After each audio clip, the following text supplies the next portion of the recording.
नमस्कार.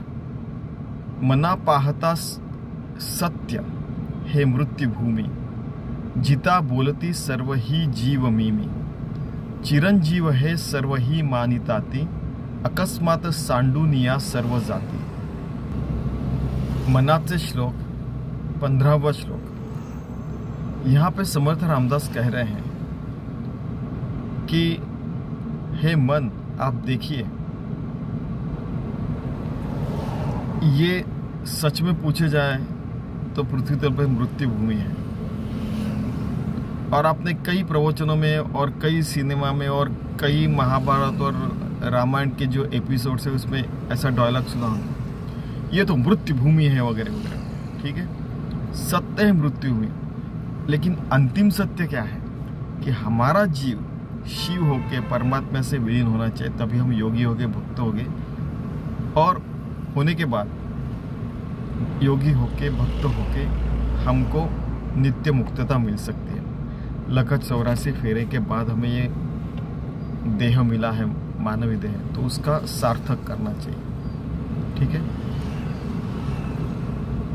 तो उस अंतिम सत्य को प्राप्त करने के लिए भगवान से एक रूप होके हमारा जीवन सार्थक करना, जो अंतिम सत्य है, उसके लिए हमने सारा प्रयास करना चाहिए.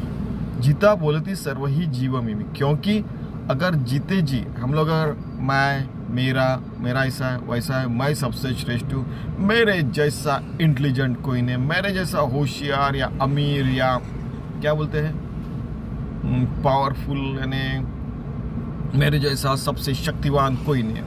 अरे बाबा, पहले तो खुद को आप संभाल लीजिए कि इस दुनिया में ओलंपिक्स के रहो या कोई भी रिकॉर्ड हो तोड़ने के लिए रहते हैं. आज कोई 11 सेकंड में दौड़ रहा है, कोई 10 सेकंड में, कोई 9 में, कोई 8 सेकंड में भी जाके एक आधा आदमी 10 फुट लंबा रहेगा और फास्ट दौड़ेगा तो फिर वो 8 सेकंड 7 सेकंड में भी दौड़ सकता है. फिर है कि नहीं, आगे जाके कुछ भी हो सकता है. सारे रिकॉर्ड टूटने के लिए रहते हैं. किसी को लगता है कि मैं सबसे पावरफुल है. ठीक है, यही रावण को भी लगा था. किसी को लगता है कि मैं कुछ भी किसी को बोल सकता हूँ, कर सकता हूँ, तो फिर शिशुपाल के 100 गुनाह के बाद उसको भी मृत्यु मिला. आपको पता होगा फिर ऐसे. इसका मतलब है कि मैं करके जीना नहीं चाहिए, देह भाव में ज्यादा रहना नहीं चाहिए. इनका कहने का मतलब है, क्योंकि देह जाने वाला है, अपनी बॉडी तो मरने वाली है. साइंटिफिकली उसके अलावा ये भी है कि हमारा देह का प्रत्येक कण रहता है, प्रत्येक एटम, मॉलिक्यूल्स यानी अणु रेणु जो रहते हैं, उसकी एनर्जी होती है. एनर्जी फिर से वस्तु में कन्वर्ट होती है. ये सारी चीज़ें चलते रहती है. उस दृष्टि से भी आत्मा अमर है, ये तो सबको पता है.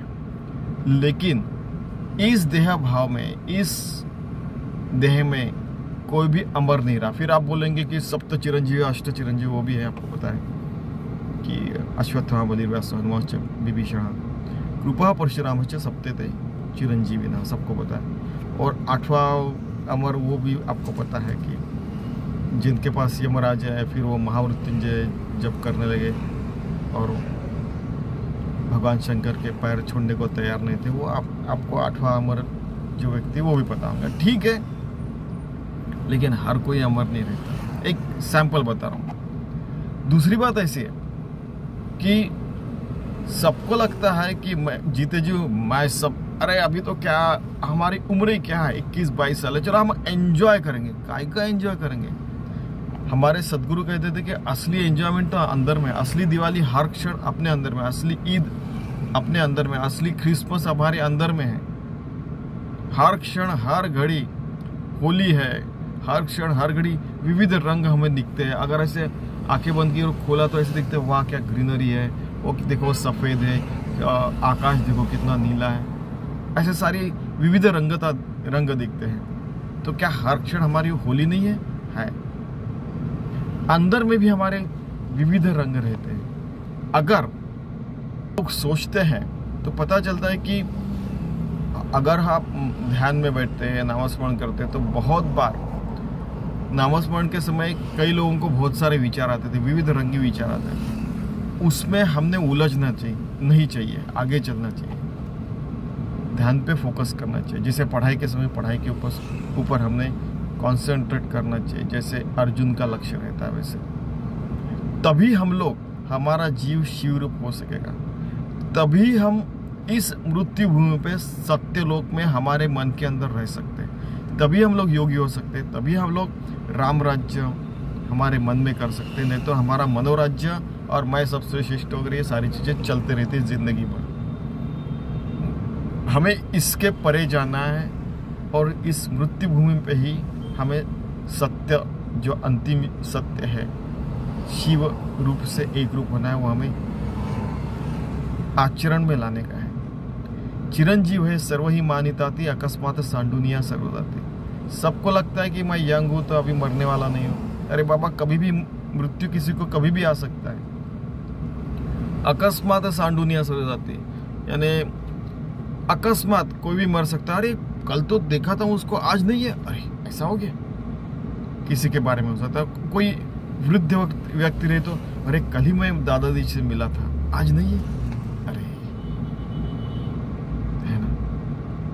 और उसके बाद में कई लोगों का तो ऐसा रहता है कि घर के लोग छोड़ के बाहर के जो लोग हैं, अच्छा वो थे, उनके बारे में फिर कहना बोलना भी रुक जाता है। 15 दिन में, 1 महीने में सब लोग भूल जाते हैं, अपने मार्ग को लग जाते हैं। घर वालों के लिए थोड़ा सा सहना, थोड़ा सा वो ज़्यादा दिन तक रहता है, लेकिन वो भी आगे चले जाते हैं। अकस्मात है का नहीं है और हो सकता है। इसीलिए हम लोगों ने मानवीय जन्म लिया है तो योगी और भक्तों के 24/7 हर सांस से, हर हृदय की धड़कन से, हर पल्स बीट से, हर विचार से 24/7 जिंदगी भर भगवान से एक रूप होके भगवान की सेवा करनी चाहिए। तभी इस मृत्यु भूमि में हम सत्य लोक में वास कर रहे से हमारे मन में हो सकता है। तभी हमारे मन में राम राज्य आ सकता है, स्वर्ग आ सकता है, आनंदवन भुवन आ सकता है, स्वानंद बोध पाटन आ सकता है। फिर देह ऊपर ही ऊपर चलते रहता है और अंदर में लेकिन हम भगवान से एक रूप रहते हैं। ये तो खुद के एक्सपीरियंस की बात है, अनुभव करके देखिए। ऐसे हमारे स्वामी जी कहते थे, इस समर्थ रामदास भी वही कह रहे हैं। ठीक है, तो चलिए हम ऐसी सुंदर जिंदगी जीने का प्रयास करते हैं जहाँ पे आवश्यक उतना मैं, आवश्यक उतनी अहंता हम उपयोग में लाएंगे कि जैसे मैं सुबह उठ के साधना करूँगा, अच्छी काम ही करूँगा।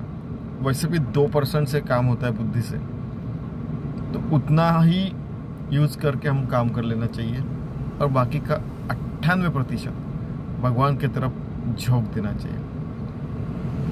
ठीक है, तो चलिए फिर ही तभी हम लोग नित्य मुक्त, ये सारी चीज़ें हम आत्मज्ञान, आत्मज्ञान, ब्रह्म ज्ञान, नित्य मुक्ति में मिल सकती है। ठीक है, चलिए फिर से एक बार देखते हैं। मना पाहता सत्य है मृत्यु भूमि, जिता बोलती सर्वही जीव मिमी, चिरंजीव है सर्वही मानिताती, अकस्मात सांडुनिया सर्वजाति। 15वां श्लोक मनाचे श्लोक का। इसका सारांश है कि मृत्यु भूमि में मैं करके देह की अहंता लेके नहीं जीना चाहिए, क्योंकि सबसे श्रेष्ठ, सबसे कनिष्ठ कोई न कोई हरदम रहता ही है। हम लोग चिरंजीव भी नहीं है। हम लोग हमारा जीव शिव से एक रूप करेंगे, सतत भगवान की सेवा करेंगे, तभी हम नित्य मुक्त हो सकेंगे। क्योंकि आखिर में अकस्मात हमारे ये सब कुछ चले जाने वाला है। तो क्यों न हम जो चिरंजीव है भगवान, ये आत्मा परमात्मा, उससे हमारा जीव एक रूप कर क्यों न करें हम लोग, क्यों न कर दें। फिर ये देह रहो या चाहे जाओ। ठीक है कि एक सुंदर जिंदगी जीने की, खुद के भलाई के लिए, सबके भलाई के लिए। ठीक है, तो यही उसका सारांश है और यही अपेक्षा है समर्थ रामदास जी की, सारे साधु संतों की। अच्छे साधु संत हो गए यहाँ पे, उपनिषद में भी, गीता में भी यही दिया है। ठीक है, चलो हमारा जीवन सार्थक करते हैं ऐसी सुंदर जिंदगी जीने के बाद। और फिर हर जगह राम राज्य जाएगा हमारे मन में और हर जगह। धन्यवाद।